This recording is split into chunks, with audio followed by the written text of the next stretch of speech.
My first inspirations are pretty random. I love everybody from Rosemary Clooney to Aretha Franklin to Whitney, Mariah, Annie, In Vogue, Reba, Trisha. Like, I liked a lot of random stuff. U2, the Toadies, Lauryn Hill. Like, I like a lot of stuff. I love music, so it doesn't really matter the genre as long as it's great.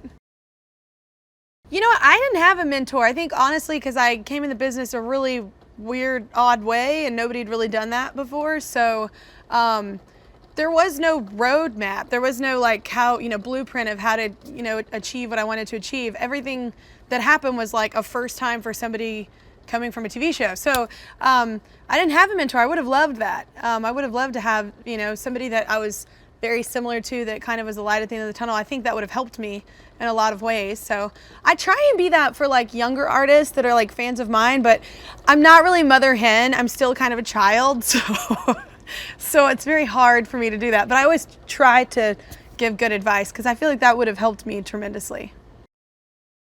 The thing I love about music is that it's for all people. Like, no matter where you come from, no matter what your culture is, no matter what your background is, no matter what your faith, what your political views, nothing, all of that. It doesn't matter at the end of the day when you just love a song and it touches you and it moves you. And I think that's what's cool about coming to shows. Like, I remember, whether it's been an Annie Lennox concert or U2 concert or Aerosmith or, whoever it is, Adele, like, it doesn't matter what show you go to, there's people there that maybe would not ever be in the same room at the same time for any other event, but because of the songs, that brings them together. And I think that's super powerful, and it's a way that artists, we in society, I feel like it's our job to kind of bring people together. A lot of times I think that's what art does.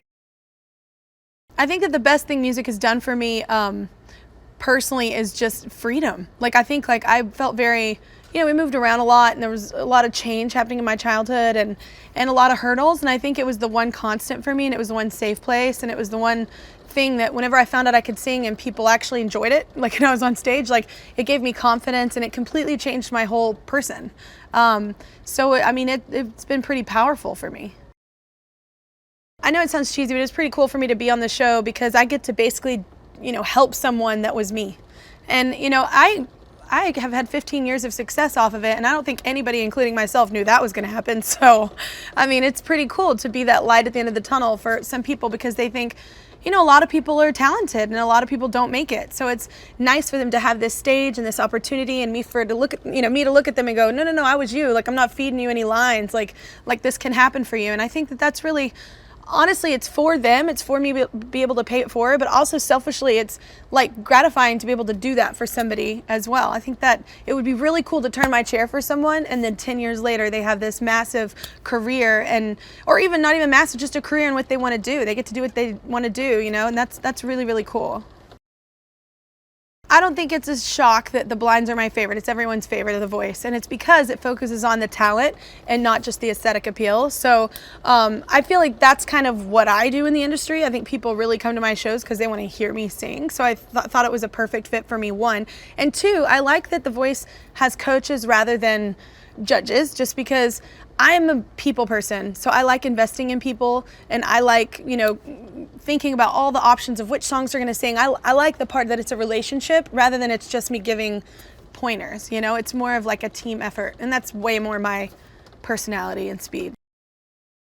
All the other coaches are awesome. I mean, I've toured with Adam, and actually Adam and I met years and years ago when our careers were both blowing up. So that's a kind of a really cool full circle. Then now we're on The Voice together. And then Blake I've known for, I think, like a decade. Like, I've known him for a while. I don't even know how long. And even Alicia, we didn't really know each other that well, and we're still getting to know each other. That makes for, one, the best TV when people are confident enough in themselves that they're not worried. And also, it's just fun. It makes coming to work fun. I think at my age now, like 35, I like picking what I want to do. I don't have to do everything. You know what I'm saying? I choose to do this because I think it's fun and it's a rad thing to be able to be a part of.